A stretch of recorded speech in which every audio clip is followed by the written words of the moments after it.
देखा होगा कि अपने बच्चों का बड़े ताज़ीम करें,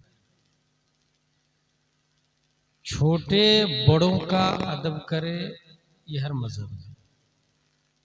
लेकिन एक बाप अपने बेटे की ताज़ीम करे, एक बड़ा अपने छोटे की ताज़ीम करे, ये हुजूर सल्लल्लाहु ताला अलैहि वसल्लम का दिया हुआ मजहब है। हुजूर सल्लल्लाहु ताला अलैहि वसल्लम फरमाते हैं, अकरिमू औलादकुम व अहसिनू अदब, अपने औलाद की ताज़ीम कर और उसे अच्छा अदब सिखा। अकरिमू फेले अम्र, क्योंकि बाप अगर बेटे की ताज़ीम करता है तो अल हिफ्ज़ु फिस्सिग़्र कन्नक्श अलल हजर वल हिफ्ज़ु फिल किब्र कन्नक्श अलल मा। बचपन में लिखना ऐसे है जैसे पत्थर पे लिखना, बचपन में याद करना ऐसे है जैसे पत्थर पे लकीर खींचना, और बुढ़ापे में याद करना ऐसे है जैसे पानी पे लकीर खींचना। बाप अगर बेटे की ताज़ीम करता है तो बच्चे के दिमाग में पत्थर पर लकीर खींचने की तरह ये लिख जाता कि जब मेरा बाप मेरी ताज़ीम कर रहा है तो मुझ पर फर्ज है कि हर अपने से बड़े की ताज़ीम मैं क्या करूं। और ये मिटता नहीं है।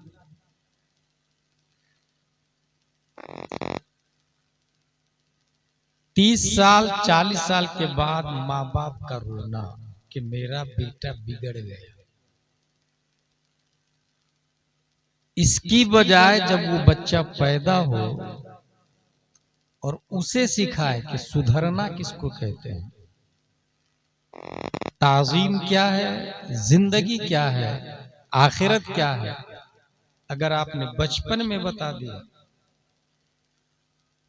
एक बाप अपने 3 साल के बच्चे को जब वो बच्चा खेल रहा था तब उससे कहता है, अंत लैसा मिन शानिका लइब व अत्फाल फअंत मन सौफ यफ्तहुल अक़सा,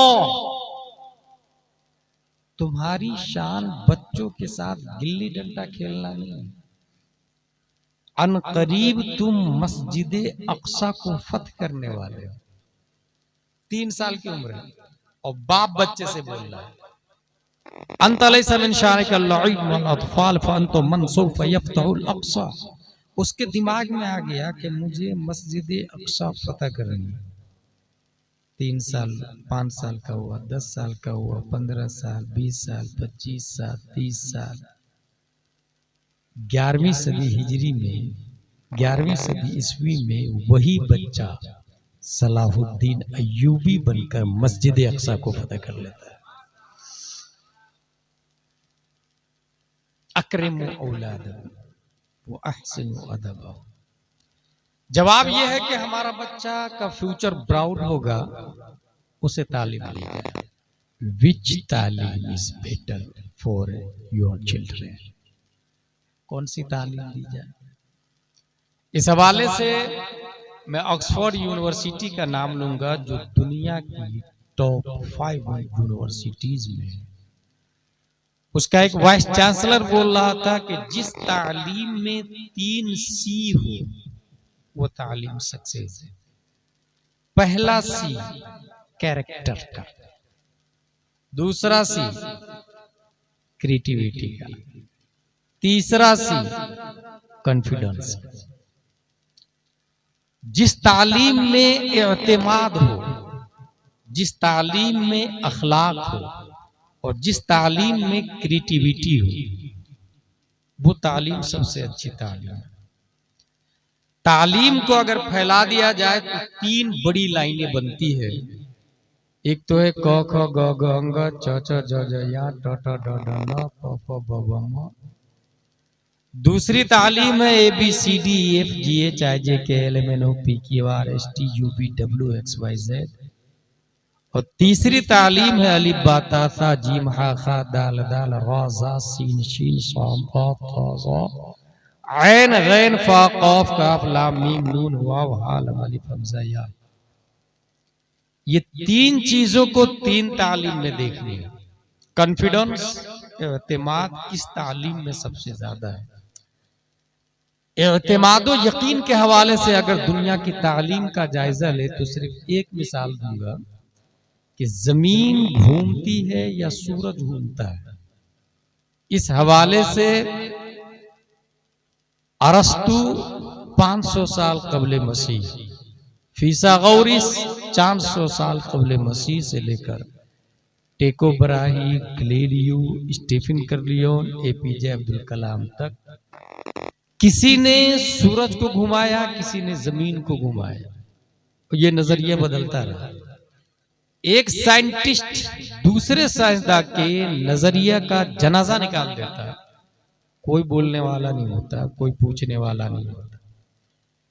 किसी ने कहा जमीन घूमती, किसी ने कहा चांद घूमता, किसी ने कहा नहीं सूरज ठहरा हुआ है वो नहीं घूमता, किसी ने आके इन तीनों को घुमाया। यके बाद दिगरे एक दूसरे के नजरिए की धज्जियां उड़ा दी है।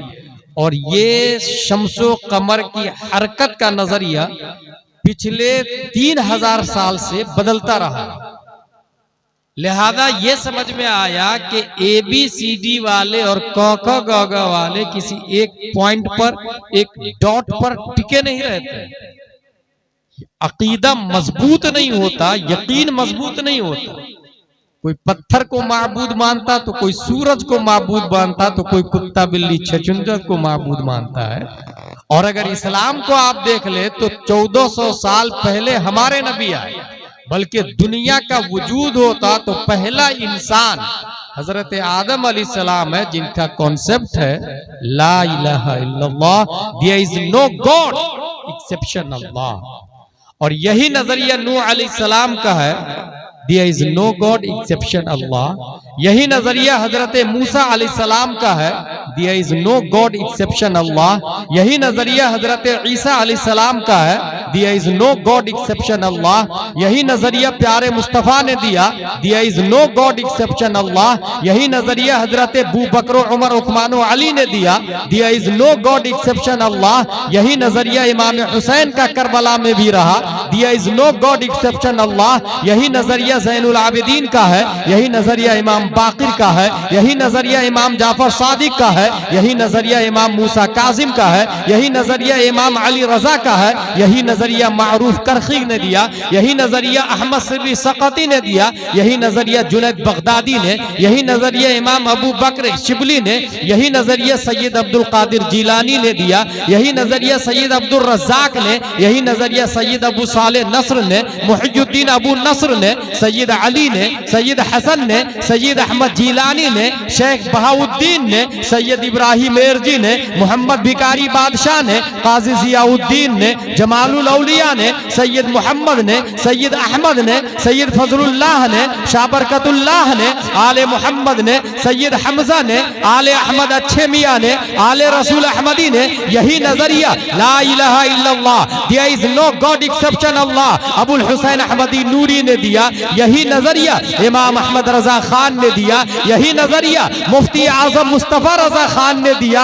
यही नजरिया there is no God exception Allah Tajushsharia ने दिया। और ताजुशरिया को यह नजरिया देते हुए हम लोगों ने दिया, और कयामत तक यही नजरिया रहेगा ला इलाहा इल्लल्लाह, there is no God exception Allah. बात समझ में आ गई। कॉन्फिडेंस और एतमाद दुनिया के तमाम तर यूनिवर्सिटीज वालों, दकातेरा, professor, lecturer, vice chancellor, collector, barrister, BEd, DEd, MBBS, MD, DEd, सब के सब आ जाओ तराजू के एक पल्ले में। दुनिया की तमाम तालीमात को रख दो, एतमाद और यकीन में जो नजरिया इस्लाम का नजर आएगा, कयामत तक किसी और का नजरिया हो ही नहीं सकता।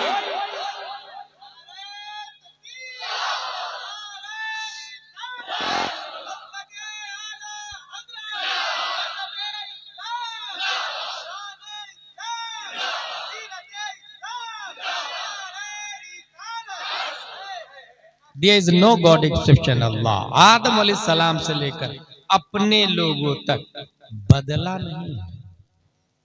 Confidence, creativity. क्रिएटिविटी किसको कहते हैं? मालूमात को तरतीब दे के मजहूलात को हासिल करना, इसको कहते हैं क्रिएटिविटी। जिससे पहले मोबाइल नहीं था, बाद में मोबाइल बना, क्रिएटिविटी। पहले माइक नहीं था, अब माइक बना, क्रिएटिविटी। सैटेलाइट पहले नहीं था, अब सैटेलाइट बना, क्रिएटिविटी। ये हुआ कैसे? एक बच्चा तालाब के किनारे एक पत्थर को तालाब में फेंकता, आवाज आती टब, सुनने में मजा आ गया। साउंड की तरफ माइल होना इंसान की फितरत, इसलिए कुरान शरीफ में आया वरत्तिलिल कुरान तरतीला। इसलिए हदीस शरीफ में आया वज़य्यिनुल कुरान बिअस्वातिकुम वज़य्यिनुल कुरान बिअस्वातिकुम। अपनी आवाज से कुरान को मुज़य्यन, अच्छी आवाज की तरफ माइल होना, ये इंसान की फितरत है। उसने बड़ा पत्थर फेंका, फिर आवाज आई, मजा आ गया उसको। उसने उठा के लकड़ी फेंका, आवाज तो खास नहीं आई मगर लकड़ी तैरने लगी। He thought, I can cultivate, I can do something new। इंसान को सतह आप पे तैराया जा सकता है, इंसान को पानी के ऊपर तैराया जा सकता है। नतीजतन उसने कश्ती बनाई। दुनिया में पहली बार जिसने कश्ती बनाई है वो हमारे बाप दादा हजरत नूह अलैहिस्सलाम की ज़ात-ए गिरामी। क्रिएटिविटी, मालूमात को तरतीब देके मजहूलात को हासिल करना। दुनिया के अंदर जो आज अमेरिका भी पुलिस का डिपार्टमेंट रखे हुआ है, 208 कंट्री में अदालत है, पुलिस है, जज है, फैसला होता है। ये पुलिस का वजूद मुजरिम को गिरफ्तार करने के लिए, जज का वजूद डिसीजन देने के लिए हक को बातिल के दरमियान, अदालत का वजूद इंसाफ करने के लिए, ये तीनों चीजें आज 208 कंट्री में नजर आ रही है, तो ये हजरत उमर फारूक आजम की देन है। ये नबी नहीं है, नबी के पहले स्टूडेंट भी नहीं, दूसरे दर्जे के स्टूडेंट हैं। जब second student of the prophet Mustafa सल्लल्लाहु अलैहि वसल्लम की क्रिएटिविटी का ये आलम है, तो मुस्तफा की क्रिएटिविटी का क्या आलम होगा? पूरी दुनिया में जो आज पुलिस का निजाम है ना, ये लॉन्च ही किया उमर फारूक आजम ने। अदालत उसी नहीं, उन्होंने ही लॉन्च किया। पहले डाक खाने का सिस्टम भी नहीं था, ये खत वाला सिस्टम। अभी मोबाइल चला गया ना, मैसेज से अस्सलाम वालेकुम वालेकुम सलाम करते हैं ना, पहले खत लिखा जाता था। मोहल्ले में जो पढ़ा लिखा होता था उसको बुला के लाया जाता था, खत पढ़ने के लिए, खत लिखने के लिए। मैं खुद भी उसमें शामिल हूँ। बचपन में मुझे याद है, गाँव की खवातीन मुझे ले जाया करती थी खत लिखने के लिए। ये तकरीबन 25-30 साल पहले की बात बता रहा हूँ। मेरे मोहल्ले में ये होता था कि वो खत लिख दीजिए जरा। ये खत का सिस्टम, फौज सरहद पे गई हुई है, किसी का इंतकाल हो गया, पहुंचेगा कैसे? उमर फारूक आजम ने कहा एक काम करो, सब लोग अपने घरों से एक खत को ला करके बाजार में एक बोरी रख ले, टोकरी टाइप का, सब लोग इस टोकरी में जमा करो। वो टोकरी को, बोरी में खत को पैक करके टोकरी से निकाल के घुड़सवार को दिया जाता है, बल्कि ऊंट सवार को दिया जाता है। वो ऊंट सवार 50 मील 25 मील दूर तक ले जाके दूसरे ऊंट सवार को देता था। और अगर स्पीड खत हो, स्पीड डाक हो, तो उसके लिए घोड़सवारी का इस्तेमाल किया जाता था, घोड़े का इस्तेमाल किया जाता था। ये दोनों सिस्टम जिसने दिया है उमर फारूक आजम। इंसान बूढ़ा हो जाए, पेंशन या स्कॉलरशिप कई मुल्कों में है बूढ़े लोगों के लिए, ये लॉन्च करने वाला, सिस्टम ही देने वाले हजरत उमर फारूक आजम की जात है। सिर्फ यही नहीं बल्कि माँ के पेट में बच्चा है और बाप कमा रहा है, खर्च बढ़ गया, कौन देगा? पैदा होने से पहले ही स्कॉलरशिप देने का नजरिया, प्रेग्नेंट लेडी को ये कॉन्सेप्ट किसी ने दिया है तो हजरत उमर फारूक आजम। क्रिएटिविटी भी होगी। अब अखलाक की बात कर लेते हैं। इस वक्त दुनिया में जितने करप्शन हो रहे हैं इसमें बाज़ाब्ता मुल्कों के पीएम शामिल हैं। और जिंदा मिसाल आपको ईरान और इजराइल नजर आ रहा है, जिसमें लाखों लोग मारे जा रहे हैं, स्कूल के बच्चे मारे जा रहे हैं, कोई पूछने वाला नहीं। ये पढ़े लिखे लोग पीएम, ये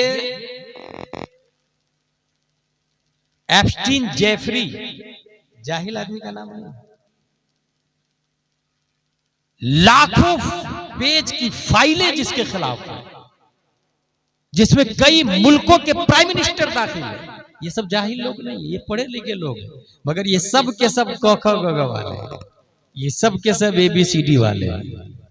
इस्लाम ये बोलता है मन कतल नफ्सन फकन्नमा कतल नास जमीआ, जिसने एक इंसान को कत्ल किया, who killed a man he is killer all humanity, एक इंसान का कातिल हुए जमीन की इंसानियत का कातिल है। ये नजरिया किसी ने दिया है तो वो इस्लाम है। इसी तरीके से अज़ानियत व ज़ानी फजलिदु कुल्ल वाहिद मिनहुमा मिअता जल्दा, बगैर निकाह के किसी औरत के साथ नाजायज संबंध बनाया उसे 100 कोड़े मारे जाए। ये नजरिया किसी ने दिया है तो वो प्यारे मुस्तफा की तालीम है। और आज भी बड़े बड़े मुल्कों के पीएम इंटरनल इसको एक्सेप्ट करते हैं। अगर दुनिया से कत्ल और जिना को खत्म करना हो तो इस्लाम का सिस्टम लागू कर दो, फिर दुनिया में कोई एप्स्टीन जेफरी नजर नहीं आए। इस्लाम का अखलाक, जिस तालीम में कैरेक्टर अच्छा हो, कॉन्फिडेंस हो, क्रिएटिविटी हो, हमारे नबी सल्लल्लाहु ताला अलैहि वसल्लम ने इस्लाम दिया। जरा इस्लाम का हजारों पेज अखलाक से भरा हुआ है। अखलाक किसको कहते हैं? मैं नबी का एक अखलाक बताता हूं। बचपन में आप जब दूध पी रहे हैं तो दूसरा माँ का पिस्तान, अपनी माँ का, रजाई माँ का दूसरा पिस्तान अपने रजाई बहन के लिए छोड़ देते हैं। अंदाजा लगा है अखलाक क्या है? ये तो कुरान शरीफ में आया ना,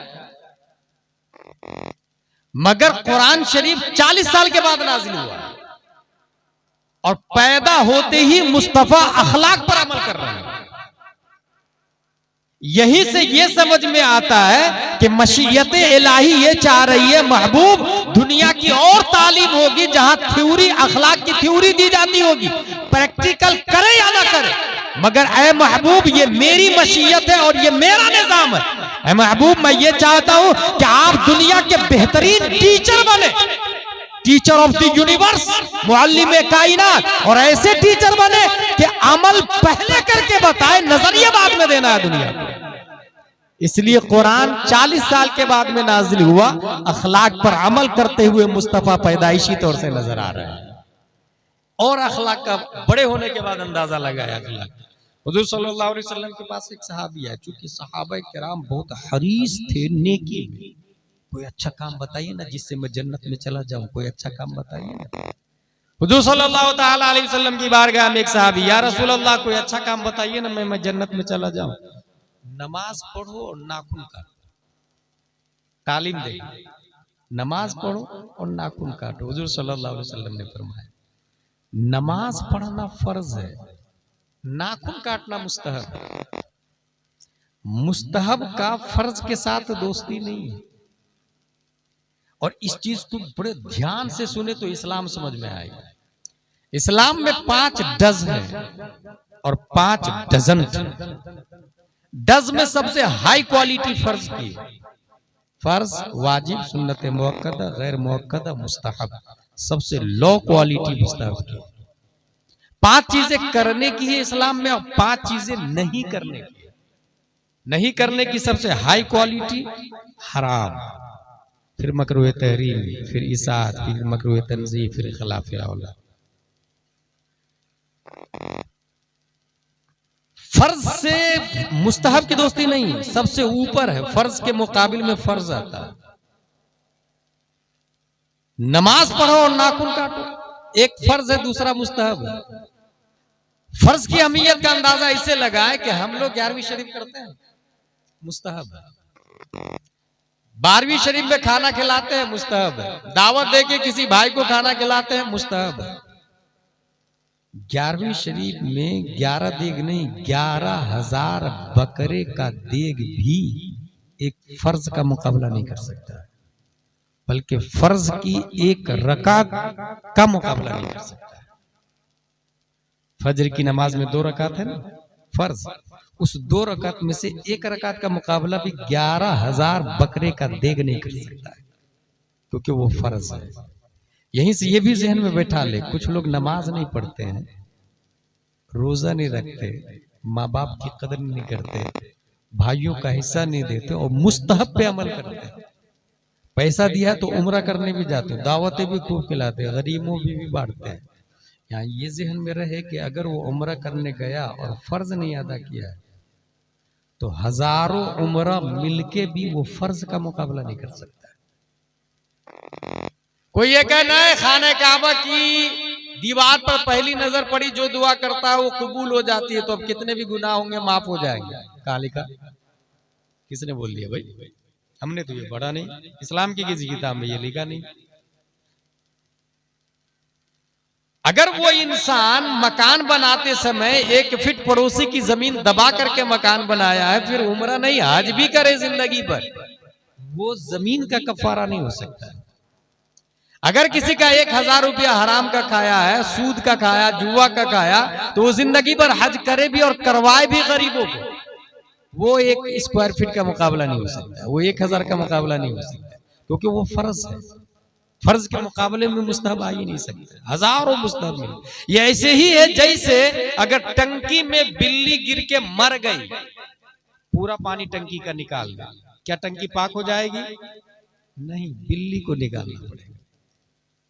अगर कुआं में बकरी गिर के मर गई, फट गई, फूल गई, कुआं पाक नहीं होगा जब तक बकरी को नहीं निकालेंगे, मुर्दार को जब तक नहीं निकालेंगे। तो ये जो 1,000 रुपया हराम का, जुआ का, सट्टा का, सूद का, करप्शन का, या फिर वो 1 स्क्वायर फीट जमीन जो दबाई है पड़ोसी की मकान बनाते समय, या भाई का हिस्सा नहीं दिया है, तो वो नजासत गलीजा है। अब कितने भी उम्रे और हज कर ले, वो हक़ुल इबाद अदा नहीं होगा। तो सबसे ऊपर फर्ज है, ये जहन में रखें। फिर वाजिब, फिर सुन्नत मुअक्कदा, गैर मुअक्कदा, मुस्तहब करने वाला, फर्ज को छोड़ने वाला, वो अल्लाह का वली भी नहीं हो सकता है, ये भी जहन में रखें। इसी तरीके से इस साइड में आ जाए, डजंट में कोई हराम करता है वो अल्लाह का वली नहीं हो सकता है, कोई मकरूह तहरीमी करता है वो अल्लाह का वली नहीं हो सकता है, कोई इसाअत करता है वो अल्लाह का वली नहीं हो सकता। अल्लाह के वली होने के लिए इधर फर्ज करना पड़ेगा, इधर हराम से छोड़ना पड़ेगा, इंट्री विलायत है। और आगे बढ़ना चाहता है तो इधर वाजिब करना पड़ेगा, इधर मकरूह तहरीमी को छोड़ना पड़ेगा। इस तरीके से उसके दर्जे बुलंद, जूं जूं इस पर अमल इसको छोड़ेगा, दर्जे बुलंद होते चले जाएंगे। और अगर यह लास्ट में आ गया, मुस्तहब को भी नहीं छोड़ता और मकरूह तंज़ीह खिलाफे औला से बचता है, फिर वो मगरिब में रहे और मशरिक में अगर कोई पुकारता है, वहीं से हाथ बढ़ा के उसकी मदद कर देता है, दुनिया उसे गौसे आजम के नाम से याद करती है।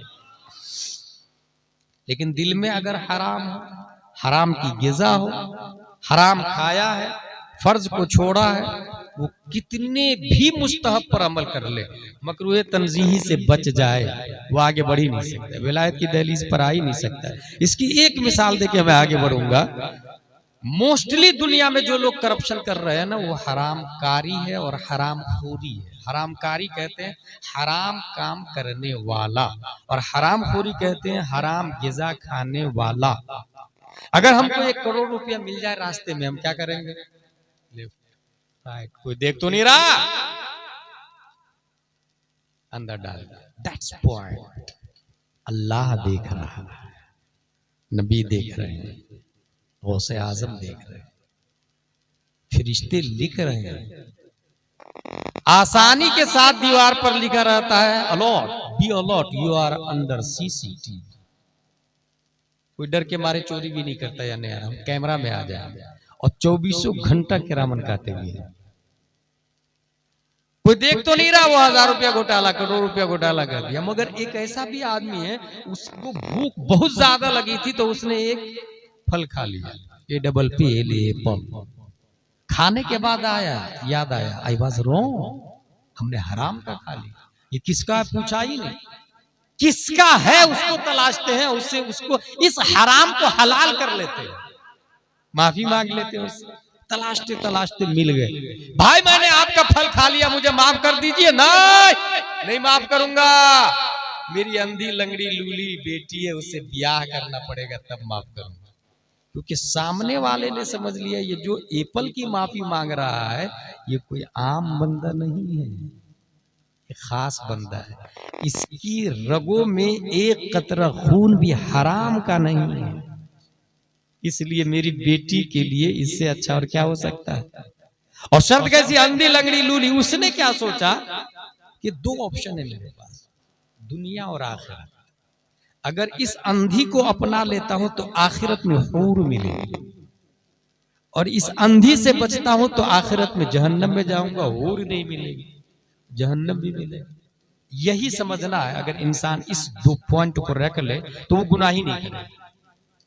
जो ही मरा आखिरत में जहन्नम में जाएगा, और अगर दुनिया में वो अंधी लंगड़ी लूली को एक्सेप्ट कर लेता है तो आखिरत में हूर मिलेगी। उसने कबूल कर लिया। बाद में वजाहत की गई हालांकि कि तुमने जिसको अंधी समझा वो अंधी इसलिए कि गैर महरम को देखा ही नहीं, लूली इसलिए कि उसके हाथ ने खिलाफ शरअ काम नहीं किया, लंगड़ी इसलिए कि उसका पांव गैर महरम की तरफ कभी बढ़े ही नहीं। इसका मतलब वो माँ भी नेक है और बाप तो इतना नेक है कि एक कतरा भी खून हराम का नहीं है। अब जो बच्चा पैदा हुआ 470 हिजरी में, दुनिया उसी बच्चे को शेख अब्दुल कादिर जिलानी के नाम से याद करती है। कितनी कॉमन बात है, छोटी सी बात है, मगर बैक में जाए एक भी हराम कतरा खून का नहीं है। तब गौसे आजम पैदा हुआ। मां ने गैर महरम को नहीं देखा तब गौसे आजम पैदा हुआ।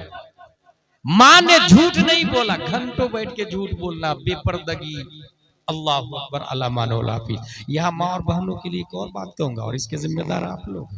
मार्केट में जो भी मुस्लिम खवातीन नजर आती है उसके जिम्मेदार हम हैं, क्योंकि या तो हमारी बेटी, या तो हमारी बहन, या तो हमारी बीवी, या तो हमारी माँ, इसलिए हम जिम्मेदार हैं। सिर्फ इतना ज़हन में रखिए कि जो यहाँ पर कम कपड़े पहनती है, हश्र में हजारों लोगों के सामने वो नंगी है। क्योंकि हदीस शरीफ में आया सबसे ज्यादा पर्दे का एहतमाम हश्र में जिस खातून के लिए किया गया है वो खातून जन्नत फातिमा ज़हरा रज़ियल्लाहु ताला अन्हा। और क्यों किया गया पर्दे का एहतमाम? इसलिए कि जब तक वो दुनिया में रही उनके आंचल को शम्सो कमर ने भी नहीं देखा। आला हज़रत फरमाते जिनका आंचल न देखा महो महर ने, उस रिदाए नजाहत पे लाखों सलाम। इसलिए जब दुनिया में पर्दे का एहतमाम किया तो हश्र में अल्लाह ने उनके लिए पर्दे का एहतमाम कर दिया, अल्लाह ने। अब हश्र में उन्हीं के साथ वो खवातीन जल्दी से कपड़ा पहन के जाएगी जो दुनिया में पर्दे का एहतमाम करती थी। ये एक लॉजिक है, इसको ज़हन में रखिए, और इसके जिम्मेदार हम हैं। हम अगर कंट्रोल कर ले तो इजीली कंट्रोल हो जाएगा। ये कंट्रोल बहुत जरूरी है, हमारी जिम्मेदारी है। अखलाक, मैंने क्या कहा, फर्ज सबसे ऊपर है, नबी का अखलाक देखिए, मुस्तहब सबसे नीचा है। नबी सहाबी से फरमा रहे हैं कि नमाज पढ़ो और नाखून काटो। ये नाखून काटो नमाज के साथ क्यों? इसलिए कि उस सहाबी के पास बहुत सारी बकरियां थी, उसका दूध दूहते थे, नाखून उनके बड़े थे जिससे बकरी के थन को नाखून चुभता था, और बकरी को तकलीफ देना हराम है और हराम से बचना फर्ज है। ये फर्ज के मुकाबले में आ गया। अब यहाँ अखलाके मुस्तफा देखे, जो नबी जानवर को तकलीफ देना नहीं चाहते हैं वो इंसान को क्यों कर तकलीफ देंगे? इससे आला मेयार दुनिया के किसी लीडर का हो सकता है? इसलिए कॉन्फिडेंस, कैरेक्टर और क्रिएटिविटी इस्लाम से बढ़ के किसी तालीम के अंदर है ही नहीं। लिहाजा हमारा बच्चा अगर स्कूल जाता है तो ये देखना होगा कि वो कौन सी स्कूल जा रहा है, वो अलिफ बा तासा वाला में जा रहा है या सिर्फ ट्विंकल ट्विंकल वाले में जा रहा है। अगर अलिबा तासा वाली स्कूल ही नहीं है तो फिर हमारी जिम्मेदारी है ऐसी स्कूल खोले जिसमें एबीसीडी हो, साथ में अलिबा तासा भी हो, साथ में अरबी के साथ उर्दू भी हो। क्योंकि बच्चा सिर्फ इंग्लिश मीडियम में पढ़ता है तो वो आगे जाके जावेद अख्तर तो बन सकता है, मुफ्ती अख्तर नहीं बन सकता है। अल्लाह के वजूद का इनकार करने वाला जावेद अख्तर मुस्लिम है, मुस्लिम है, जाहिर है, वो कहता है मैं मुस्लिम, मुस्लिम घर में पैदा हुआ, नाम मुस्लिम रखे हुआ है, हो गया एथिस्ट। क्यों एथिस्ट हुआ? उसने पढ़ाई किया एबीसीडी, उसके माँ बाप ने कभी कंजुल ईमान पढ़ाया ही नहीं, फतावा रज़विया दिखाया ही नहीं, बहार शरीयत किस परिंदा का नाम है उसे पता ही नहीं, अनवार शरीयत किस चीज को कहते हैं उसने समझा ही नहीं। अगर वो समझ जाता कंजुल ईमान, फतावा रज़विया, अनवार शरीयत को, तो यकीन करता ला इलाहा इल्लल्लाह, सिवाय अल्लाह के कोई माबूद नहीं है, लिहाजा अल्लाह है और अल्लाह है। ये ला इलाहा इल्लल्लाह को जितने यकीन के साथ पढ़ेगा उतने ही अल्लाह का एहसास होता नजर आएगा, उसको अल्लाह का एहसास होने लगेगा। अल्लाह है तो दिल में तो आता है, समझ में नहीं आता, मैं समझ गया कि तेरी पहचान यही। लिहाजा तालीम बच्चों का मुस्तकबिल, मेरा एक चैप्टर है, बच्चों का मुस्तकबिल इंग्लिश मीडियम के साथ साथ उर्दू मीडियम भी होना चाहिए। अगर इंग्लिश मीडियम है, ऐसी स्कूल है जिसमें सिर्फ इंग्लिश है, जिसे मोस्टली क्रिश्चियनों की स्कूल है, आपको हैरत होगी कि आज अच्छी खासी तादाद में लोग क्रिश्चियन हो रहे हैं और कम से कम जो बच्चे हो रहे हैं वो क्रिश्चियन नहीं भी हो रहे हैं तो क्रिश्चियन को गलत नहीं कह रहे हैं। जानते हैं क्या? क्योंकि वो उनकी पढ़ाई क्रिश्चियन स्कूल से हुई, कॉन्वेंट से, सेंट पायस से, सेंट जोसेफ से, जहाँ कार्टून बनाए जाते, जहाँ दिखाया जाता, प्रैक्टिकल करवाया जाता कि एक डेड बॉडी है, एक शख्स को बुलाया जाता और कहा जाता कि बोल अल्लाह के नाम से उठ जा, नहीं उठता। मोहम्मद सल्लल्लाहु अलैहि वसल्लम के नाम से उठ जा, नहीं उठता। दूसरे को बुलाया जाता, बुद्धा के नाम से उठ जा, नहीं उठता। तीसरे को बुलाया जाता, यूसुफ मसीह के नाम से उठ जा, वो उठ जाता है। बच्चों के दिमाग में बैठाया जाता है वो ईसा अलैहिस्सलाम, और फिर बताया जाता है कि वो हजरत मरियम के बेटे हैं और हजरत मरियम अल्लाह की बीवी है, माज़अल्लाह रब्बिल आलमीन। और इस तरीके से अकीदे को तबाह बर्बाद किया जाता और आपको पता भी नहीं।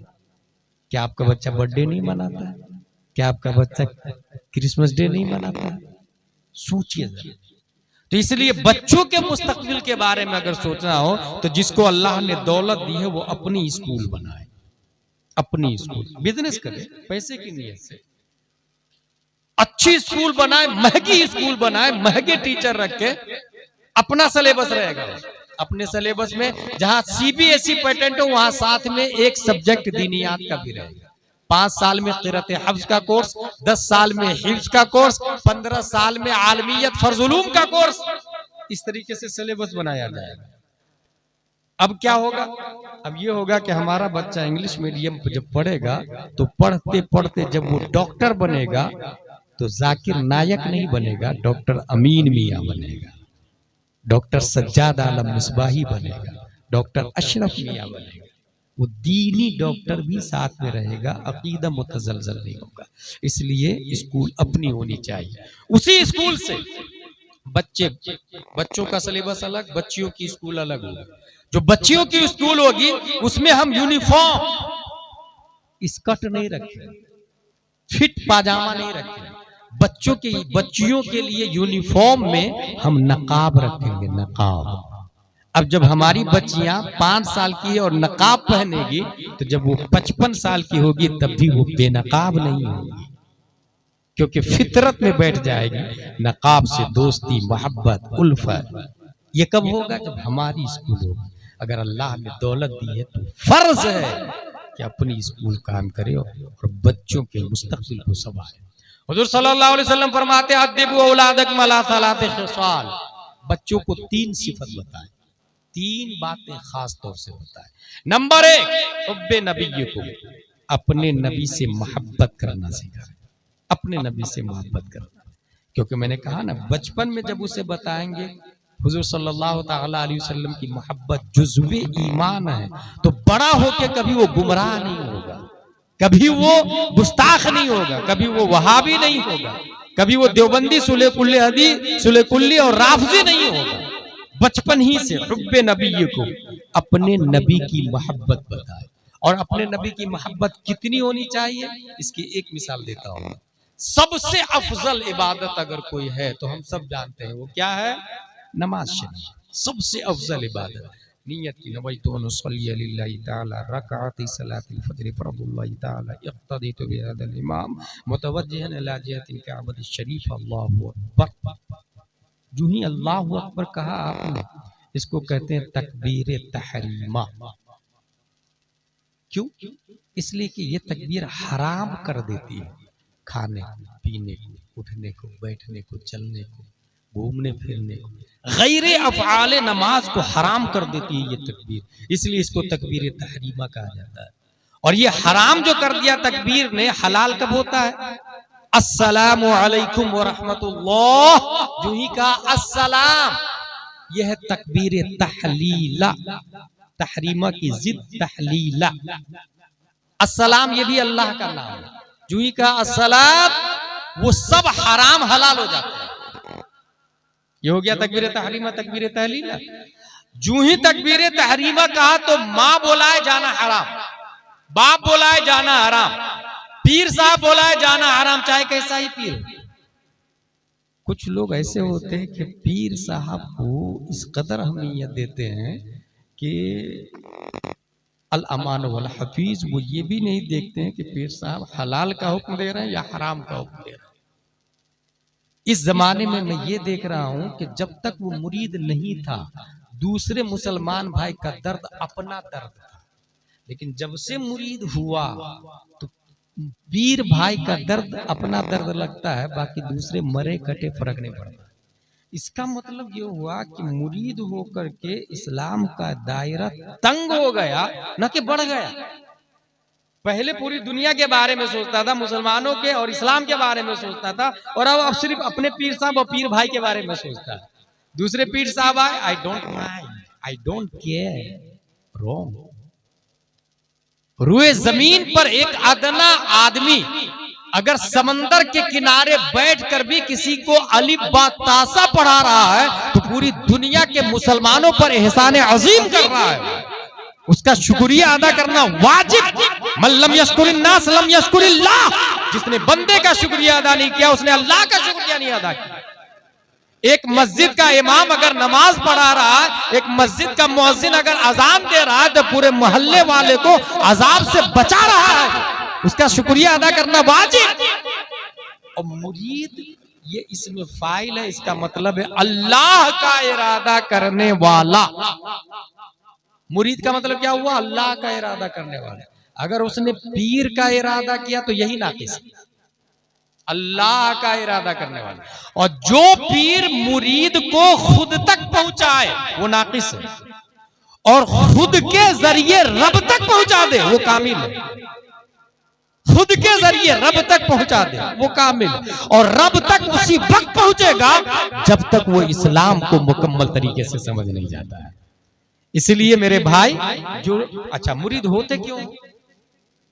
अगर मोस्टली मैं ये देख रहा हूं, इसलिए कह रहा हूं, ताबीज की दम कर दीजिए ना, बोतल लेके पीर साहब आएंगे, बोतल लेके चले जाएंगे। अगर पीर साहब आए और 100 मुरीद गए हैं उनकी बारगाह में मिलने के लिए, अच्छी बात है, पीर साहब से मिलना चाहिए, मगर 100 में से 90 आदमी ताबीज के लिए जाता है, 10 आदमी दीन सीखने के लिए जाता है। क्या यह हकीकत नहीं है? जबकि मुरीद का वजूद ही हुआ दीन सीखने के लिए। हुजूर ताजुल शरिया अलैहि रहमत व रिज़वान फरमाते, अकीदे की हिफाजत के लिए मुरीद होना सुन्नत है। अकीदे की हिफाजत के लिए सुन्नत मुस्तहब्बा है मुरीद होना। जब अकीदा ही खतरा में हो, और ये जो ताबीज के लिए जो नजर आता है, ताबीज किस चीज के लिए मांगते हैं लोग? एक भी इंसान ऐसा बता दे आपके बंगाल में जो अकीदे की हिफाजत के लिए ताबीज लेने गया। रिज़्क़ के लिए जाता है ताबीज लेने के लिए, दुकान के लिए, मकान के लिए, कारोबार के लिए। अच्छा, कमनसीबी ये है कि वो दौलत को अकीदे पर तरजीह देता है, बेईमान कि वो समझता जिसके पास जितनी ज्यादा दौलत है उतना ही बड़ा आदमी है। That's wrong. आपके मोहल्ले में एक आदमी है जिसके पास 1000 रुपया बैंक में, दूसरा आदमी है जिसके पास 1 करोड़ रुपया बैंक में। दोनों में से बड़ा आदमी कौन है? कॉमन सेंस बोलेगा 1 करोड़ रुपया। इस्लाम बोलता रॉन्ग रॉन्ग रॉन्ग। एक परिंदा है जिसकी चोंच में 1 गेहूं का दाना है, दूसरा परिंदा है जिसकी गर्दन में 1 किलो गेहूं की थैली लटक रही है। दोनों में से कामिल परिंदा कौन सा है? 1 दाना वाला। बीवी बच्चों से कौन सा परिंदा मिलेगा? 1 दाना वाला। घोंसले में प्रवास करके कौन सा परिंदा जा सकता है? 1 दाना वाला। 1 किलो वाला तो उड़ ही नहीं सकता है। इंसान भी लाहूत का परिंदा है। कलंदर लाहौरी ने कहा, ऐ तायरे लाहूती, उस रिस्क से मौत अच्छी जिस रिस्क से आती हो परवाज में कोताही। एक इंसान है जिसके पास 1000 रुपया बैंक में, दूसरा इंसान 1 करोड़ रुपया। वो 1000 वाला कामिल इंसान है बनिस्बत 1 करोड़ वाले की, क्योंकि उसके पास दुनिया का बोझ ज्यादा है, और बोझ जितना ज्यादा होगा रब की तरफ कुव्वत परवाज उतनी ही स्लो होगी, उतनी ही सुस्त होगी। यही वजह है 1400 साल पहले प्यारे मुस्तफा ने इरशाद फरमाया कि एक गरीब अमीर से 500 साल पहले जन्नत में चला जाएगा। उस अमीर को हिसाब देना पड़ेगा, लाया कहां से, खर्चा क्या किया है। वो गरीब शॉर्ट एंड स्वीट में हिसाब देगा और जन्नत में चला जाएगा। और सबसे बड़ी जिंदा दलील खुद प्यारे मुस्तफा सल्लल्लाहु अलैहि वसल्लम है। पूरी दुनिया के मालिक है। अगर आप समंदर से इशारा कर दे तो एप्पल जूस बन के बारगाह में हाजिर हो जाए। दरख्तों को इशारा कर दे, बेन मौसम मैंगो ट्री बन के बारगाह में हाजिर हो जाए। पहाड़ों को मुस्तफा इशारा कर दे, डायमंड और गोल्ड और सिल्वर में कन्वर्ट होकर मुस्तफा की बारगाह में फख्र से निसार होने को वो तैयार है। उसके बावजूद मुस्तफा ने कभी इतनी दौलत नहीं जमा की जिसकी बुनियाद पे ज़कात फर्ज हो सके। मुस्तफा सल्लल्लाहु अलैहि वसल्लम मालिक कुल है मगर मालिक निसाब नहीं है। आज भी अगर कोई इंसान बैंक में 1 करोड़ नहीं, 1 लाख नहीं, 1000 रखता है तो गोया मुस्तफा की मुर्दा सुन्नत को वो जिंदा करता है, नबी की सुन्नत को जिंदा करता है। कोई हो सकता है ये कहे कि हजरत उस्मान गनी भी तो दौलत वाले थे। यस, अगर उस्मान गनी की तरह दौलत हो तो यकीनन वो कामयाब दौलत है। लेकिन उस्मान गनी की तरह दौलत का मतलब यह है उन्होंने 2 बार अपनी दौलत से जन्नत को खरीद लिया है। 2 बार यहां अल अमीन फाउंडेशन के जरिए लाश महाराष्ट्र में और बुलाने का पैसा नहीं हो तो अल अमीन फाउंडेशन बुलाता है, जलसा करवाता है, शादियां करवाता है। मुसलमानों में जिस चीज की जरूरत हो वो अपनी बसात के मुताबिक 10, 20, 30 रुपया जमा करके ये फाउंडेशन मदद करता है। मेरे भाई, अल अमीन फाउंडेशन का मकसद दौलत जमा करके उस्मान गनी की सुन्नत को जिंदा करना है। इसलिए मैं ये कहूंगा अगर आपको अल्लाह ने दौलत दी है, रिफाए आम का काम करें। और अगर आपको नहीं समझ में आता है तो जो कर रहा है उसको सपोर्ट करें। और अगर इतना भी नहीं कर सकते हैं तो जुबान बंद रखें, मुखालफत नहीं करें। ये कॉमन होता है ना कि अच्छा, मैं काम करने वालों को कहता हूं कि काम अगर करना चाहते हैं आप तो मरने के लिए तैयार रहे, क्योंकि अच्छा काम करता है तभी इख्तिलाफ होता है। अच्छा काम जो ही करेगा इख्तिलाफ होगा। रोए जमीन पर नबी सल्लल्लाहु अलैहि वसल्लम को अबू जहल बहुत अच्छा मान रहा था। गलत कब कहने लगा? जब नबी ने फरमाया ला इलाहा इल्लल्लाह मुहम्मद रसूलुल्लाह सल्लल्लाहु अलैहि वसल्लम, तो अच्छा काम करना शुरू किया, इख्तिलाफ होगा। इख्तिलाफ होगा, उससे मायूस नहीं होइए। हो सकता है आपके ऊपर उल्टा सीधा चार्ज लगा के जेल में डाल, जेल में जाने के बाद भी रोने की जरूरत नहीं है। सीधा कुरान शरीफ बुला लीजिएगा, मुसल्ला बुला लीजिएगा और कुरान शरीफ पढ़ना शुरू कर दीजिएगा। अगर जेल में मुसल्ला बुला के कुरान शरीफ पढ़ना शुरू कर दिया तो ये मुजद्दिद अल्फसानी की सुन्नत जिंदा हो गई। 3 महीने में पूरे कुरान को हिफ्जी कर डाला जेल के अंदर ही। शमसुल अइम्मा सरखसी की सुन्नत जिंदा हो जाएगी। डेयरी में जुर्रत होनी चाहिए। हासिल अपनी औलाद को नबी की मोहब्बत बताए। कितनी मोहब्बत? जो ही नीयत बांधी पीर साहब बोला है जाना हराम, माँ बाप बोला है जाना हराम, लेकिन नबी बोला है तो या अय्युहल्लज़ीना आमनू इस्तजीबू लिल्लाहि व लिर्रसूल इज़ा दआकुम, ऐ मोमिनो अगरचे तुम हालत नमाज में रहो, नबी बोला है तो लब्बैक व सअदैक कहो। अब इंसान नमाज पढ़ रहा और नबी ने बुलाया, एक रकात पढ़ लिया, नबी ने आवाज दी तो उस पर लाजिम है कि जाके नबी की बारगाह में हाजिर आए। नबी ने कहा फला काम करो, वो काम करेगा, उस काम में 5 मिनट 10 मिनट 15 मिनट 20 मिनट लगे, वो जो एक रकात छोड़ के आया था वो है या खत्म हो गई, वो है या फासिद हो गई या बातिल हो गई। इस सिलसिले में विकाया, हिदाया, दुरार, शर, कंस, दकाइक, फतावा रज़विया, हिंदिया, तुरास, मुतून, शुरू, फतावा की किताबें इस बात पर दल्लालो शहादो गम्मास है कि वो एक रकात जो छोड़ कर आया है वो एक रकात खड़ी इंतजार कर रही है, मेरा मुसल्ली आके मुझे पूरा करेगा, मेरा मुतम्मिम आके मुझे पूरा करेगा, मेरा मुकम्मिल आके मुझे पूरा करेगा। सवाल ये है नबी के काम में 20 मिनट लग गए, वो रकात बातिल क्यों नहीं हुई? तो जवाब ये है नबी का काम करना नमाज पढ़ने की तरह है, लिहाजा नबी का काम वो अल्लाह का काम है, इसलिए वो जाएगा एक रकात और पढ़ेगा, दोनों रकात हो जाएगी। बल्कि मैं ये कहता हूं जिस नमाज में नबी ने बुला लिया उस नमाज से बेहतर कोई नमाज नहीं।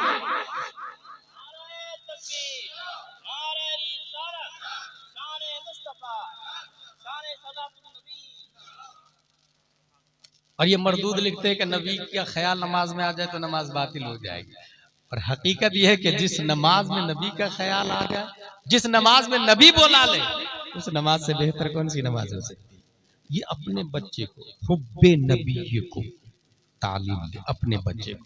बल्कि मैं ये कहता हूं कि आला हज़रत ने एक रिसाला लिखा, बाप पर बेटे का हक, उसमें तकरीबन 30 से ज्यादा हुकूक बताए गए। और शुरू कहां से किया आला हज़रत ने? शादी करने से पहले ही दीनदार घराने में शादी करें, क्योंकि बुरी रग जरूर रंग लाती है। दुल्हन भी लुटेरी बहुत सारी मिल रही है, शादी ही इसलिए से कर रही है कि लूटना है। इस वजह से अच्छे घर में रिश्ता करे। अच्छा घर मतलब हर शख्स सोचता है कि वो मेरी बेटी का रिश्ता किसी अच्छे घर में जरा देखिएगा। ये अच्छा घर क्या है भाई? अच्छा घर किसको कहते हैं? रुए जमीन पर सबसे अच्छा घर अल्लाह का घर है, जिसे मस्जिद कहा जाता है। मैं ये दर्स दे रहा हूं आपको कि अच्छे घर में रिश्ता तलाशना, इस जुमले पर अमल करना है तो मस्जिद में जाकर रिश्ता तलाशना। मस्जिद की पहली सब में देखे कौन आ रहा है, 5 बार तकबीर उला के साथ। और एक आदमी था, ऐसा नहीं कि मैं हवाई फायरिंग कर रहा हूं, मैं सिर्फ किताब की बातें बोल रहा हूं, अमल में नहीं है। अमल करने वाले लोग हैं दुनिया में। एक आदमी चला गया मस्जिद में और रोजाना चिक करता था, भाई तू मेरी बेटी से शादी करेगा। हजरत मेरे पास कुछ भी नहीं है। होने वाले ससुर का जवाब, अल्लाह के घर में पहली सब में दाएं तरफ तकबीर ऊला के साथ 5 वक्त की नमाज पढ़ने से बढ़कर धरती और आसमान के बीच में और कौन सी दौलत हो सकती है। अच्छा घर में रिश्ता यहां से। उसके बाद में जब बच्चा माँ के पेट में हो, वहां पर माँ को चाहिए, मैंने शायद किसी तकरीर में बताया था कि why are you so smart. ये सबसे ज्यादा दुनिया में अगर दिमाग को इस्तेमाल कर रहा है तो वो यहूदी है। कि इस जंग के बाद सीधा इजराइल सुपर पावर बनने वाला है, सबसे ज्यादा दिमाग को इस्तेमाल करता है। स्टीफन कर्लियोन साइंटिस्ट गया कि ये सबसे ज्यादा जीनियस क्यों होते हैं भाई, यहूदी सबसे ज्यादा जीनियस क्यों होते हैं? Why are you so smart and intelligent, इतने ज्यादा माइंडेड क्यों है? उसने देखा the pregnant mother would always try to solve mathematical problem together with the husband. I would ask in this for your child is still in the womb. She would answer yes, yes, yes, to train the child is still in the womb. जिस माँ के पेट में बच्चा है वो माँ pano बजा रही है, खजूर खा रही है, sing a song every time, always she is singing. गुनगुना रही है। उसके हाथ में एक नोटबुक है जिसमें मैथ का 10 को 7 से इंटू करेंगे तो कितना बनेगा, ये सब हिसाब जोड़ रही है। स्टीफन कर्लियोन ने पूछा, is this for your child still in the womb, ये तुम्हारे बच्चे के लिए क्या? She wouldn't say yes. बच्चे माँ के पेट में और माँ हिसाब जोड़ रही, बच्चे को ट्रेन कर रही है। Is this possible? क्या ये हो सकता है? आप लोग का दिमाग कहेगा नहीं यार ये कैसे हो सकता है। गलत। मैं आपको एक बहुत बड़ी मिसाल दूं, जब बच्चा पैदा हो जाता है माँ को सर्दी होती है तो बच्चे को सर्दी हो जाती है, तो देखा होगा ना आपने। पैदा होने के बाद इतना हाई कनेक्शन है, पैदा होने से पहले कितना पावरफुल कनेक्शन है। इसलिए ये हकीकत है कि माँ जो करती है बच्चा ऑब्जर्व करता है। अब ऐसे मौके से मैं अपनी माँ और बहनों को यह कहना चाहता हूं कि अगर आप आटा में पानी डाल के आटा गूंद रहे हैं तो मोबाइल तो है ही आपके पास। शौहर लाख पाबंदी लगाए, औरत मोबाइल छोड़ने वाली तो है नहीं। जब नहीं छोड़ने वाली है तो उस मोबाइल को सुन्नी बनाए, उस मोबाइल को कलमा पढ़ा, उस मोबाइल को मुसलमान बनाए। जो जिसके जरिए गुमराह हो रहा है उसी को सुन्नी बनाने की कोशिश करे। अब माँ और बहन उसे कहे कि आटा गूंदने से पहले अपने मोबाइल के यूट्यूब में जाके कहे सूरह यासीन माद तर्जमा कंजुल ईमान, सीधा यूट्यूब पे चलना शुरू हो जाएगा। यासीन वल कुरानिल हकीम, कुरान हकीम की कसम। कंजुल ईमान का तर्जमा भी चलेगा, कुरान भी चलेगा। अब माँ आटा गूंद रही है और कानों के रास्ते कुरान भी जा रहा और कंजुल ईमान भी जा रहा है। बच्चा माँ के पेट में ऑब्जर्व करता है और यही बच्चा जब पैदा होता है तो 18 पारे का हाफिज कुरान बन के पैदा होता है। समझ में आया? पैदा होने से पहले ही ट्रेन करे, अद्दिबु औलादकुम। अब माँ चावल बना रही, चावल से कंकर को चुन रही है।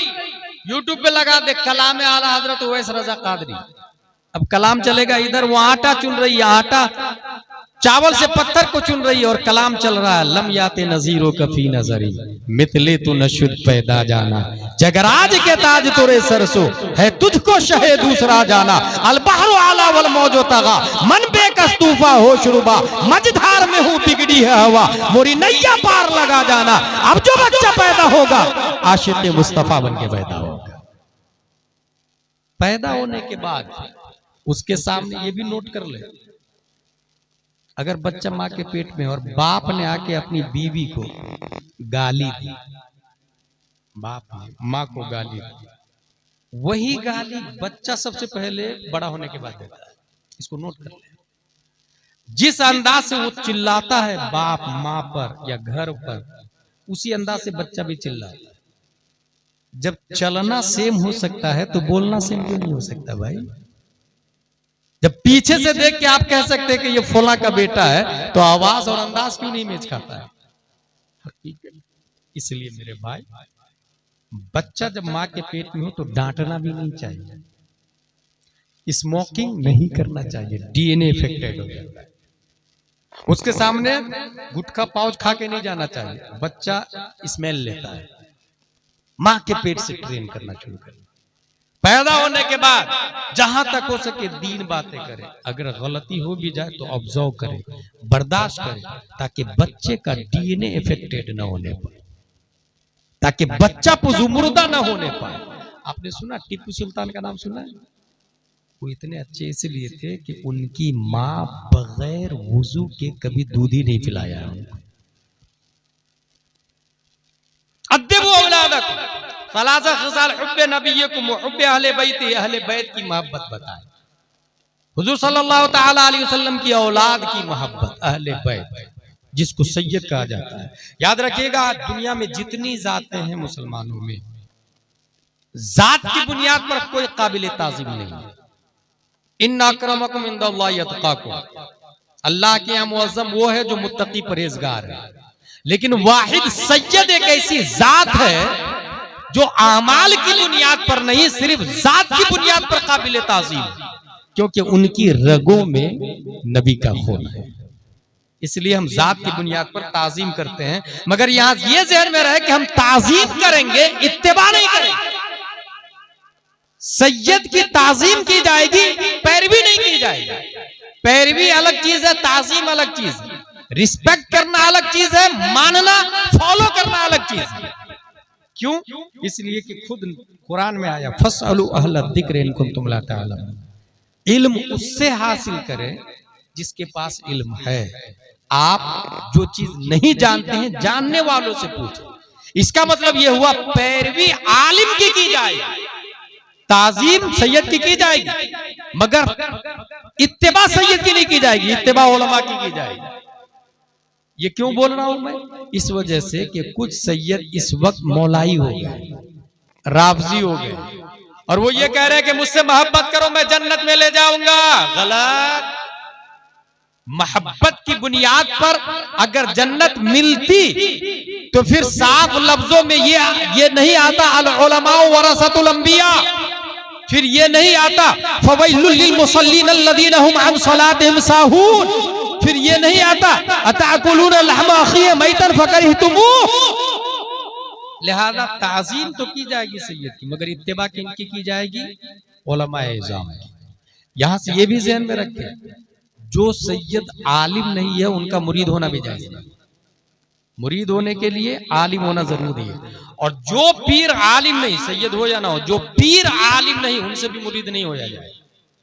इसलिए कि अगर आलिम नहीं है तो ये कपड़े पे कबूतर ने बीट कर दिया, उतार के नमाज पढ़ूं या बगैर उतारे नमाज पढ़ूं, धो के नमाज पढ़ूं या बगैर धो के नमाज पढ़ूं, नमाज होगी या नहीं होगी, ये नूरुल ईज़ा का मसला है, ये शरीफ विक़ाया और हिदाया का मसला है। जब आस्तीन को वो पाक नहीं कर सकता पीर, क्योंकि आलिम नहीं है, तो दिल को कैसे पाक करेगा?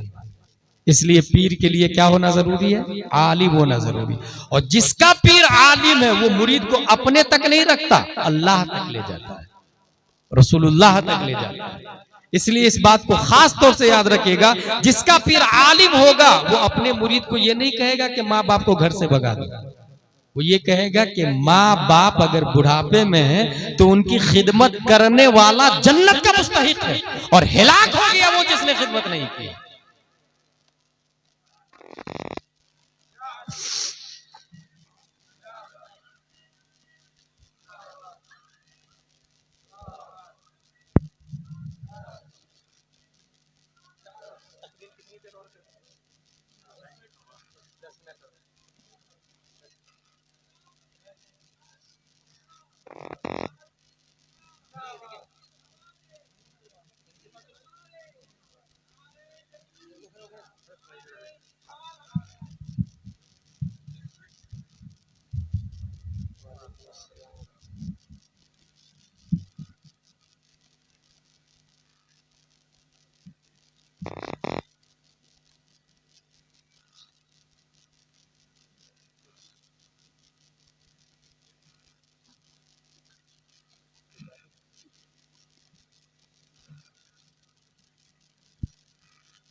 अल्लाह का लाख लाख शुक्र एहसान है कि हमारे दरमियान खूने मुस्तफ़ा सल्लल्लाहु अलैहि वसल्लम भी मौजूद है।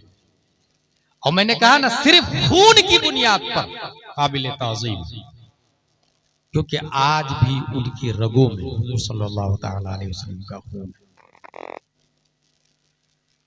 अद्दिबू औलादकुम अला सलाति खिसाल, हदीस शरीफ के अंदर आया, हुब्बे नबीय्यकुम, नबी की मोहब्बत बताएंगे, हुब्बे अहले बैती, नबी की औलाद की मोहब्बत बताएंगे। लफ्ज देखिएगा, अहले बैती, ठीक है। अहले बैत का लफ्ज कितना पॉपुलर है। इस लफ्ज की डिक्शनरी मीनिंग है घर वाला। अच्छा, ये लफ्ज कुरान शरीफ में भी है, इन्नमा युरीदुल्लाहु लियुज़हिबा अन्कुमुर रिज्स अहलल बैत, कुरान शरीफ के अंदर आया। और गौर कर कीजिएगा, अहलल बैत।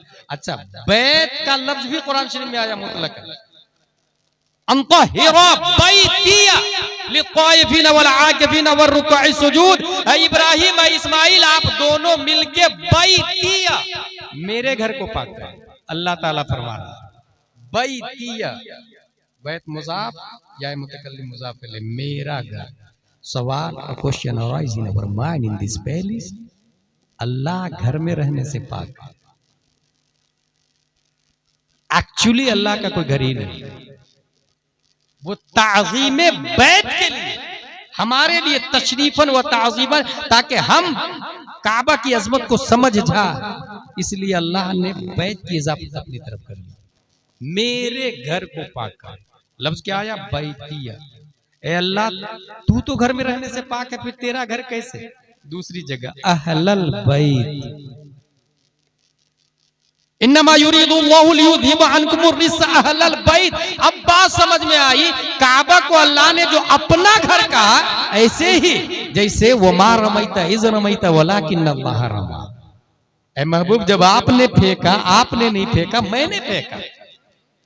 काबा नबी का घर है, नबी के घर को अल्लाह ने अपना घर कहा, और अहले बैत घर वाले। तो अल्हम्दुलिल्लाह सिर्फ जात की बुनियाद पर काबिल ताज़ीम है, जात की बुनियाद पर, लेकिन काबिल इत्तिबा उलमा, इत्तिबा उलमा की जाएगी। यही वजह है, एक भारी दलील देके जा रहा हूं ताकि कोई डुप्लीकेट सैयद आपको गुमराह नहीं कर सके। पूरी दुनिया का सुन्नी मुसलमान सैयद इंक्लूड, या तो वो हनफी होंगे, या तो वो शाफई होंगे, या तो वो मालिकी होंगे, या तो वो हम्बली होंगे। दुनिया का हर सैयद, जिस तरह अपने लोग हैं, ऐसे ही सैयद ज़ादे भी या तो वो हनफी है, या मालिकी है, या शाफई है, या हम्बली है, ठीक है। और ये चारों सैयद नहीं है, न इमाम आजम सैयद है, न इमाम मालिक, न इमाम शाफई, न इमाम अहमद बिन हम्बल। इसका मतलब इत्तिबा के लिए इल्म होना शर्त है, और अगर सैयद के पास इल्म आ जाए तो डबल काबिल ताज़ीम, एक खूने मुस्तफा की बुनियाद पर और एक दूसरा इल्म मुस्तफा की बुनियाद पर। इसलिए मैं कहता हूं, उन सैयदों से जुड़े रहिएगा, उन उलमा से जुड़े रहिएगा जो मसलक आला हज़रत से जुड़े हुए हैं, ताकि सुन्नियत की हिफाजत हो सके। अद्दिबु औलादकुम अला सलासी ख़िसाल हुब्बि नबिय्यिकुम हुब्बि अहले बैति व क़िराअतिल कुरान, और कुरान शरीफ बच्चों को बचपन ही से, जर जुबान तालू से मिलकर कौफ अदा होता, उसके बाद से काफ अदा होता, बचपन ही से। और कुरान शरीफ जब बच्चा बचपन ही से पढ़ने लगेगा, एक ऐसा आदमी को मैं जानता हूं कि उनकी तिलावत को सुनकर, कुरान शरीफ की तिलावत को सुनकर, एक दो नहीं, तकरीबन 10,000 लोगों ने वाया वाया कलमा पढ़ के हल्का बगोश इस्लाम हो चुके हैं। जानते कौन? हजरत मुसअब बिन उमैर रज़ियल्लाहु ताला। तिलावत कुरान को सुनकर मुआज बिन जबल, साद बिन मुआज, उसैद बिन हुजैर जैसे लोगों ने अपने हथियार को डाल दिया और कहा, ये इतनी अच्छी बातें जो आप बता रहे हैं, इसको हम भी कबूल करना चाहते हैं। उन्होंने कबूल किया, तलवार उठाई, नेजा उठाया, मदीना शरीफ पहुंचे। What are you thinking about my leadership? मेरी क़यादत के बारे में क्या राय है? मदीना वालों ने कहा, बहुत अच्छे, यू आर बिगेस्ट लीडर। कहा, लिसन टू मी केयरफुली, कोई मर्द, कोई औरत, कोई बूढ़ा, कोई बच्चा, किसी से मैं बात नहीं करूंगा जब तक मोहम्मद के रब पर ईमान नहीं ले आते हो। नबी के जाने से पहले हजारों लोग जो कलमा पढ़े थे मदीना शरीफ में, ये मुसअब बिन उमैर की तिलावत की करामत, इसलिए अपने बच्चे को कुरान शरीफ। दूसरा चैलेंज क्या था? बड़ों का। बड़ों का हाल जो है ना, आमतौर से जैसे झूठ बोलना, आमतौर से जैसे शराब पीना, जुआ खेलना, खयानत करना, बुख्ल करना, हिर्स में गिरफ्तार होना, ये बड़ों का हाल है। इसकी इस्लाह के लिए, बच्चों के लिए मैंने बताया अपनी स्कूल होनी चाहिए, अपनी स्कूल नहीं हो तो साइड से तालीम हो, उर्दू अरबी। बड़ों के लिए ये है इस्लाह का तरीका कि जुमा में तकरीर से पहले मस्जिद में पहुंच जाए, क्योंकि जुमा में आधे घंटे की तकरीर मुझसे अच्छी तकरीर होती है। लोग मुझे बुला के 40-50 हजार दे देते हैं, इमाम साहब को 50 रुपए का मुसाफा करने को तैयार नहीं होते। बैड सिस्टम, ये सही नहीं। अब आप ये कह सकते हैं कि आपकी तरह तकरीर नहीं होती अजहरी साहब, मैंने देखा अपने इमाम साहब को, तो इसका जवाब ये है कि 5,000 में तामीर अदब ही से तकरीर होगी। आप 50,000 देना, फतावा रज़वी और बुखारी शरीफ से तकरीर होगी। इमाम नाजरा खां रखेंगे आप 5,000 वाले, तो कहां से तकरीर होगी? तनख्वाह 50,000 दे, आप अपनी मस्जिद में आलिम मुफ्ती को रखे ना, मस्जिद बनाने के लिए कितनी जल्दी चंदा हो जाता है और करोड़ों की मस्जिद बन जाती है ना। क्या यह हकीकत नहीं है कि मस्जिद से जाके पूछ लीजिए, मस्जिद साहब वुजू में कितने फराइज है? मस्जिद बोलेगी वुजू में 4 फराइज है, चेहरा धोना, हाथ धोना, मसा करना, पाँव धोना नहीं। दरवाजा साहब आप तो सागवान की लकड़ी के 50,000 के बने, आप बताइए ना गुस्ल में कितने फराइज है? दरवाजा बोलेगा गुस्ल में 3 फराइज है, कुल्ली करना, नाक साफ करना, पूरे बदन पे पानी बहाना। मिंबर साहब आप मकराना से तशरीफ लाए, मार्बल के हैं, आप बताइए ना इस्लाम की बुनियाद कितनी चीजों पर है? मिंबर बोलेगा इस्लाम की बुनियाद 5 चीजों पर है, तौहीद, नमाज, रोजा, ज़कात, हज। झूमर साहब आप तो मुंबई से तशरीफ लाए हैं, आप बताइए ना वहाबी की लड़की से शादी हो सकती कि नहीं हो सकती? वो बोलेगा ला तनकिहुल मुशरिकात हत्ता युमिनना वला अमतुन मुमिनतुन खैरुम मिन मुशरिका वलौ अअजबतकुम। वो झूमर, वो दरवाजे, वो मिंबर ये नहीं बोलेंगे कि वहाबी की लड़की हराम है, वहाबी से निकाह करना हराम है, निकाह होता ही नहीं है। इसका मतलब 5 करोड़ की मस्जिद आपके मोहल्ले में साइलेंट है, वायलेंट इमाम है। मस्जिद खामोश है, बोलता इमाम। मस्जिद साकित है, नातिक इमाम। इसका मतलब 5 करोड़ की मस्जिद से मोहल्ले की जहालत का खात्मा नहीं होगा। 50,000 के इमाम से मोहल्ले की जहालत का खात्मा होगा। अगर मस्जिद 5 करोड़ की और इमाम नाजरा का हो, एक आदमी भी आलिम नहीं बन सकता। एक आदमी दावे के साथ लिख करके दे रहा हूं, मस्जिद 5 करोड़ की हो, इमाम नाजरा का हो, वो इमाम एक भी आदमी को, मोहल्ले के एक आदमी को भी आलिम नहीं बना सकता।